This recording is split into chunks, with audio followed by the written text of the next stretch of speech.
नमस्कार, सुबह के 10 बजने को है, वक्त हो चला है अपना बिहार का। मैं हूं शुभि मिश्रा आपके साथ और चलिए करते हैं बुलेटिन की शुरुआत। कहा जाता है कि राजनीति वो झूठ है जिसे जनता सुनना चाहती है और जिस पर जनता शायद विश्वास भी करने लगती है। बिहार में शराबबंदी पर कुछ ऐसी ही राजनीति लगातार की जा रही है। जो सीएम सालों तक कहते रहे कि जो पिएगा वो मरेगा, उसी सीएम परिवर्तन हो गया और उन्होंने शराब पीने से मरने वालों के परिवार को मुआवजा देने के लिए तैयारी कर ली और अपना फरमान सुना दिया। क्योंकि मरने वालों में ज्यादातर गरीब थे, दलित और पिछड़ी जाति के थे। बीजेपी को लगा कि लोकसभा चुनाव से पहले एक बड़ी खुशखबरी, एक बड़ी कोशिश गरीबों के लिए होगी कि सीएम ने ये दांव खेला तो बीजेपी ने उसी बहुसंख्यक वर्ग यानी कि गरीब, दलित और पिछड़े वर्ग को खुश करने के लिए बड़ा राजनीतिक दांव खेल दिया। बीजेपी को इसके लिए ज्यादा कुछ नहीं करना पड़ा। उसने शराब से बीमार और विकलांग हुए लोगों को मुआवजा देने, शराब में गिरफ्तार लोगों को आम माफी देने और 25,000 कैदियों को रिहा करने और 3.61 लाख मुकदमों को वापस लेने की मांग कर दी। ये सब मांग वो बीजेपी कर रही है जिसने बिहार में शराबबंदी लागू करने पर सहमति जताई थी। लेकिन जब बिहार की बड़ी आबादी को खुश करने की बात आई तो उसने ऐसा दांव और खेल खेल दिया जिससे शराबबंदी का मकसद ही खत्म हो जाता है। ऐसे में सवाल तो यही उठता है कि क्या शराबबंदी पर बीजेपी का रुख साफ नहीं है?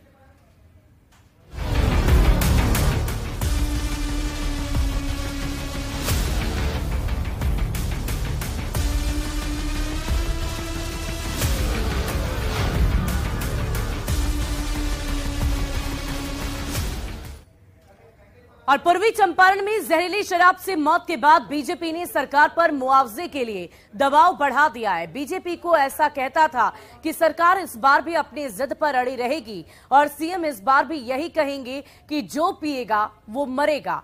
लेकिन बात इस बार ऐसी नहीं रही और सीएम नीतीश कुमार ने मौत पर दुख जताया और मृतक के परिजनों के प्रति गहरी संवेदना व्यक्त करते हुए 4-4 लाख रुपए मुआवजे की घोषणा कर दी। सीएम ने कहा कि मृतकों में ज्यादातर गरीब, दलित और पिछड़े वर्ग के लोग हैं और ऐसे में उनके परिवार को आर्थिक मदद देना जरूरी हो जाता है, अनिवार्य हो जाता है, ताकि परिवार का भरण पोषण बेहतर तरीके से हो सके। बीजेपी ने इसी गरीब, दलित और पिछड़े को मुद्दा बना लिया और सरकार के सामने बड़ी बड़ी शर्तें रख दी। बीजेपी ने न सिर्फ शराब पीने से बीमार और विकलांग हुए लोगों के लिए मुआवजे की मांग कर दी, बल्कि शराबबंदी के मामले में गिरफ्तार सभी लोगों से आम माफी देने, 25,000 कैदियों को रिहा करने और 3.61 लाख मुकदमों को वापस लिए जाने की मांग भी कर दी है। सुनिए बीजेपी सांसद सुशील मोदी ने और क्या क्या कहा है।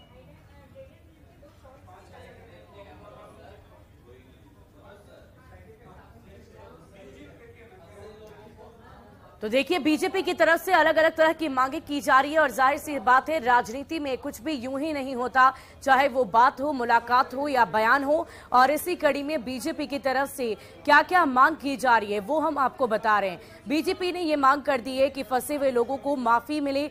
इतना ही नहीं, तमाम जो मुकदमे हैं उन्हें वापस लिया जाए, बीमारों को मुआवजा मिले, आश्रितों को मुआवजा मिले और साथ ही साथ मुख्यमंत्री नीतीश कुमार जनता से माफी भी मांगे, क्योंकि उन्होंने ये बयान दिया था कि जो पिएगा वो मरेगा और इसको लेकर सियासी गलियारों में चर्चा भी जोरों पर हुई थी। वहीं मुकदमों को वापस लेने की बीजेपी की मांग पर सत्ता पक्ष ने कड़ा ऐतराज जताया है और बीजेपी को सियासत न करने की नसीहत दे डाली है। अब ये हो गई है कि वो शराब माफियाओं को संरक्षण देने के लिए शराबबंदी अभियान को विफल कराने के लिए इस तरह की बातें जोर जोर से कह रहे हैं। शराबबंदी से कतई हम समझौता नहीं कर रहे हैं। ये मिसाल के तौर पर पुनः उसमें जुड़ रहा है कि हम शराबबंदी पे कायम है, मानवीयता के संकल्प के साथ। मोदी जी की पार्टी तो बलात्कारी चिन्मयानंद पर से बलात्कार का मुकदमा हटाने की वकालत कर चुकी है। वो तो बलात्कारियों, रहजनों, लुटेरों, हत्यारों की पार्टी है, वो तो उसकी वकालत करेंगे ही ना, गैर कानूनी काम करने वालों की। और चलिए अब थोड़ा विस्तार से समझते हैं कि बीजेपी ने ऐसी कौन कौन सी मांग कर दी है जिसने सत्ता पक्ष की मुश्किलों को और भी ज्यादा बढ़ा दिया है। बीजेपी का दावा है कि सरकार को बीजेपी के आगे झुकना पड़ा है। और बीजेपी को लगता है कि वो सरकार को और भी ज्यादा झुका सकती है। अपने सियासी फायदे के लिए सरकार से अपनी मांगों को पूरी करवा सकती है, मनवा सकती है और शराब कांड के बहाने खुद को गरीबों का मसीहा साबित कर सकती है। लोकसभा चुनाव के बहाने सरकार पर दबाव भी बना सकती है और बीजेपी को यही लगता है कि चुनाव में उसे इसका सीधा सीधा फायदा मिलेगा। यही वजह है कि बीजेपी ने सरकार के सामने कई तरह की अनगिनत मांगे रख दी है। बीजेपी जनता को जो पिएगा वो मरेगा की बात याद दिला रही है और सीएम नीतीश कुमार से माफी मांगने के लिए कह रही है। बीजेपी सीएम की पुरानी बात याद दिलाकर जनता के बीच एक अलग तरह की छवि उनकी बनाने की कोशिश कर रही है और सीएम ने ये कहा था कि शराब पीकर मरने वालों से कोई सहानुभूति किसी भी तरह की नहीं है। सीएम ये कह चुके हैं कि जो पिएगा वो मरेगा और सरकार से बीजेपी ने इसी बाबत सवाल किए। मृतकों के परिजनों को पहले मुआवजा क्यों नहीं मिला और अब तक जो लोग मरे हैं उनको क्यों नहीं मुआवजा मिला है। बीजेपी ने मांग की कि शराब पीने से बीमार या विकलांग हुए लोगों को मुआवजा दिया जाए। शराबबंदी केस में आरोपियों को आम तरह की माफी दी जाए। शराबबंदी केस में गिरफ्तार 25,000 लोगों की रिहाई की मांग की गई और शराबबंदी से जुड़े सभी 3.61 लाख मुकदमे को वापस लिए जाने की चर्चा भी बीजेपी की तरफ से की गई है और ये तमाम मांगे लगातार सरकार की तरफ से की जा रही है और कहीं ना कहीं बीजेपी को ये लगता है कि अगर वो दबाव बनाती है तो सरकार उनकी मांगों को पूरा जरूर करेगी। सवाल यही उठता है कि जब सरकार ने मृतकों के परिवार को आर्थिक मदद देने का ऐलान कर दिया तो बीजेपी नई मांगे सरकार के सामने क्यों रख रही है। बीजेपी का ये कहना है कि शराबबंदी केस में गिरफ्तार लोगों में 90% लोग गरीब, दलित और पिछड़े वर्ग से आते हैं। शराब पीने से बीमार लोगों में 90% गरीब और दलित लोग ही बीमार पड़ते हैं और 90% की आवाज उठाना उनके सियासी हित में है। बीजेपी को गरीबों, दलितों और पिछड़ों की पार्टी साबित किया जा सकता है और आने वाले लोकसभा चुनाव में इसका सीधा सीधा फायदा बीजेपी उठा सकती है। आने वाले विधानसभा चुनाव में भी इसका लाभ बीजेपी को मिल सकता है और जाहिर सी बात है सियासत में कुछ भी यूं ही नहीं किया जाता, सब कुछ सोच समझकर आने वाले वक्त को देखते हुए तमाम तरह की मांगे, तमाम तरह की बातें, तमाम तरह की मुलाकातें की जाती है और सवाल ये उठता है कि क्या बीजेपी अपने सियासी फायदे के लिए शराबबंदी को डीरेल कर रही है, क्योंकि वही बीजेपी पार्टी है जब सत्ता पक्ष में ये सभी थे तो उस दौरान ये चर्चा की जाती थी कि बीजेपी शराबबंदी के पक्ष में है।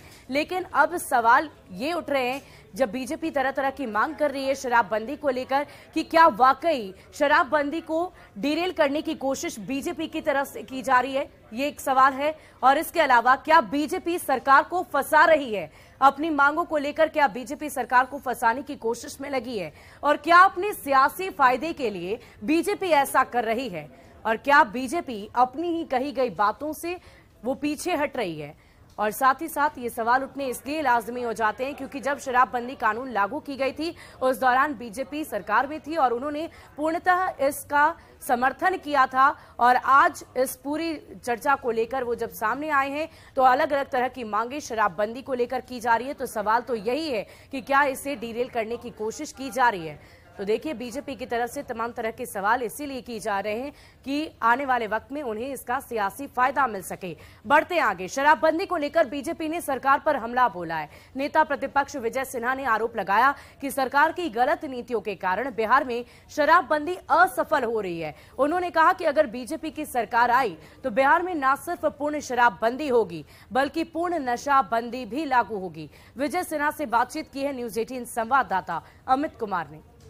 हमारे साथ मौजूद हैं नेता प्रतिपक्ष, बात करते हैं विजय सिन्हा जी से। विजय सिन्हा जी, शराब को लेकर के, शराबबंदी को लेकर के बीजेपी का क्या स्टैंड है, क्या चाहती है बीजेपी? देखिए, भारतीय जनता पार्टी खुल करके पूर्ण नशाबंदी की बात करती है और शराबबंदी आधा अधूरा लागू करना, ये नीति सफल नहीं हो रही है।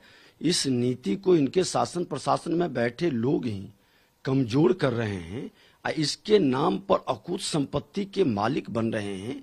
अगर बीजेपी सरकार में आती है, आपकी सरकार आगे आएगी, तो आप बीजेपी क्या करेगी? बीजेपी की सरकार क्या करेगी? शराबबंदी को लेकर के क्या स्टैंड होगा? एक लाइन में स्पष्ट तौर पर हम पूर्ण नशाबंदी का नीति लागू करेंगे। वहीं दिल्ली में जेडीयू सांसद सुनील कुमार पिंटू ने कहा कि मुख्यमंत्री का स्पष्ट मानना है कि बिहार में शराबबंदी सख्ती से लागू हो, लेकिन बीजेपी ढुलमुल रवैया अपना रही है। बीजेपी सर्वदलीय बैठक में और विधानसभा में शराबबंदी के पक्ष में थी, लेकिन अब ढुलमुल रवैया अपना रही है, न खुलकर समर्थन कर रही है और न ही खुलकर विरोध में बीजेपी बोल पा रही है।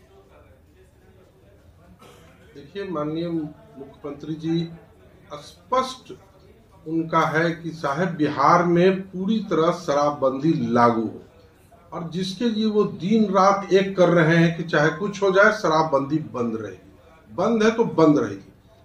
पूरे सदन के अंदर में सर्वदलीय सहमति बनी थी, बीजेपी भी उसमें शामिल थी, और आज चाहे वो बिहार के लोगों के शपथ लेने की बात आई थी, उस दरमियान में भी बीजेपी के नेताओं ने शपथ ली थी।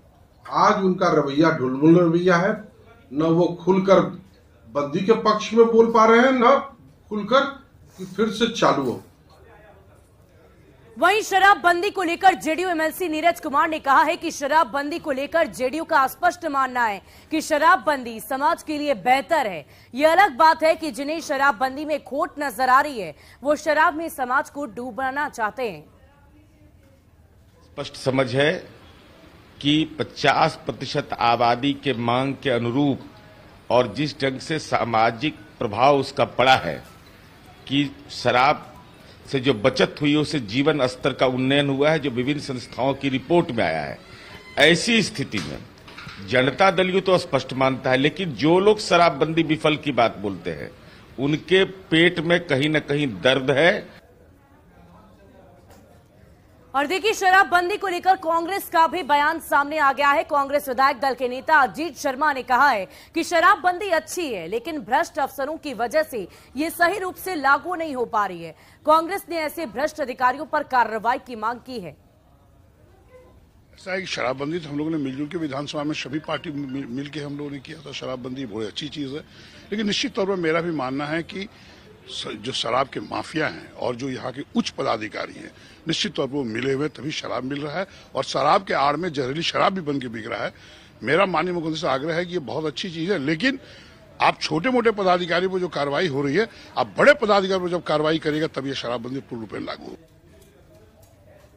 वहीं पूर्व सांसद आनंद मोहन की जल्द रिहाई हो सकती है। जेल मैनुअल में संशोधन के बाद आनंद मोहन समेत अन्य कैदियों की रिहाई को लेकर कार्रवाई शुरू हो चुकी है। सूत्रों से मिली जानकारी के अनुसार परिहार के नियमों में संशोधन के बाद जेल प्रशासन अब ऐसे कैदियों को चिन्हित कर रहा है जो नए नियम के अंतर्गत अस्थायी परिहार के दायरे में आएंगे। जिला स्तर पर यह प्रक्रिया अपनाई जा रही है और सभी प्रस्ताव को मुख्यालय भेजा जाएगा, जहां पर विचार विमर्श होगा। और इसको लेकर आज स्क्रीनिंग कमेटी की बैठक भी हो सकती है।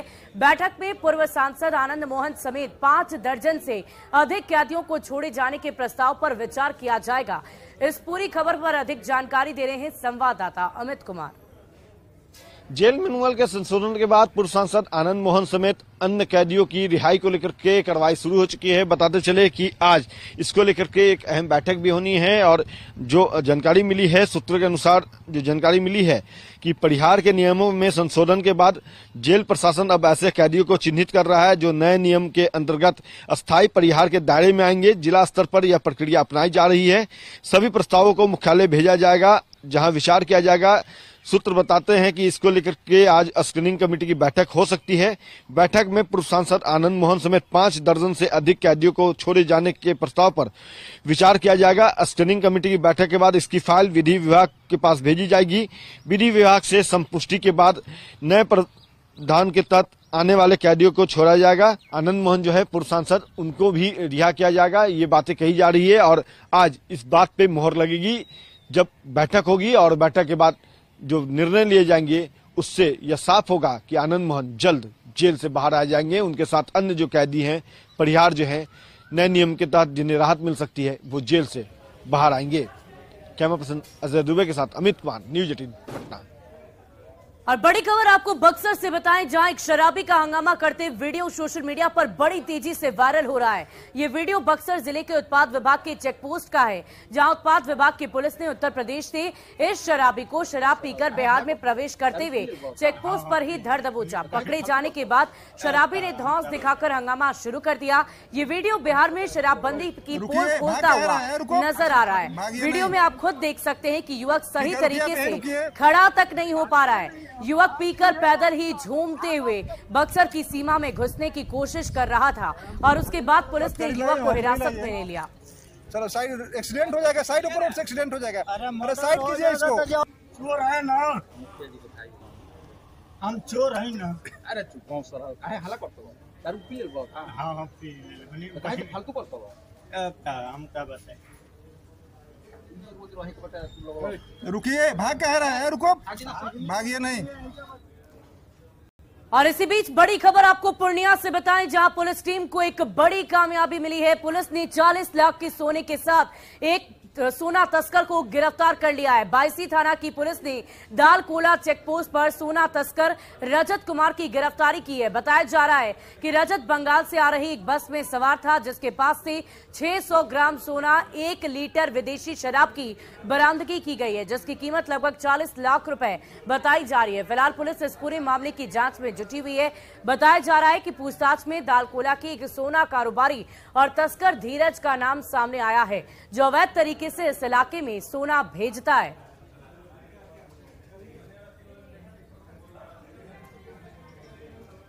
और मुजफ्फरपुर से आपको बड़ी खबर बताएं, जहां कारोबारी की गोली मारकर हत्या कर दी गई। लूट के दौरान अपराधियों ने गोलीबारी की घटना को अंजाम दिया और दुकान में लूटपाट की कोशिश की है। इलाज के दौरान कारोबारी की मौत हो गई। अय्यापुर थाना क्षेत्र के पटियासा की ये पूरी घटना बताई जा रही है। फिलहाल घटना के बाद इलाके में सनसनी मची हुई है। मुजफ्फरपुर से ये बड़ी खबर आपको बता रहे हैं, लूटपाट के दौरान कारोबारी की गोली मारकर हत्या कर दी गई।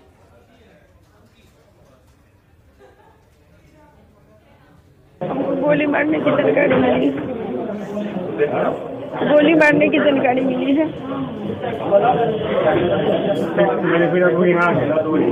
हाँ। क्या? पहले तो कोई विवाद? कुछ नहीं। वो लोग यहाँ रह भी नहीं करते तो क्या चीज का विवाद होगा? एक साल से रहने ही लगा है। कौन है? मेरा बहन का बेटा है, मेरी बड़ी वाली बहन का बेटा है।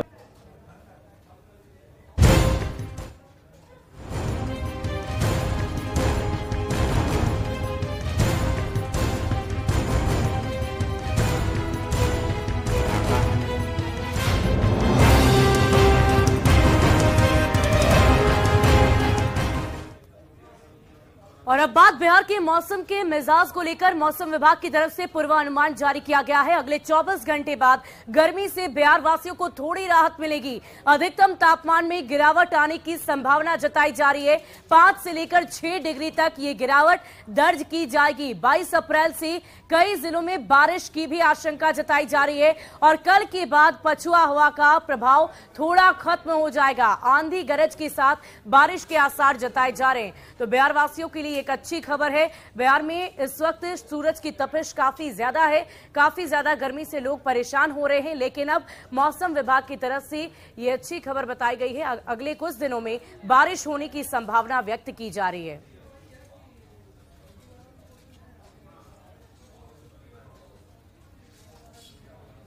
और फिलहाल इस बुलेटिन में अभी के लिए बस इतना ही, लेकिन न्यूज़ 18 बिहार झारखंड पर खबरों का सिलसिला लगातार जारी है।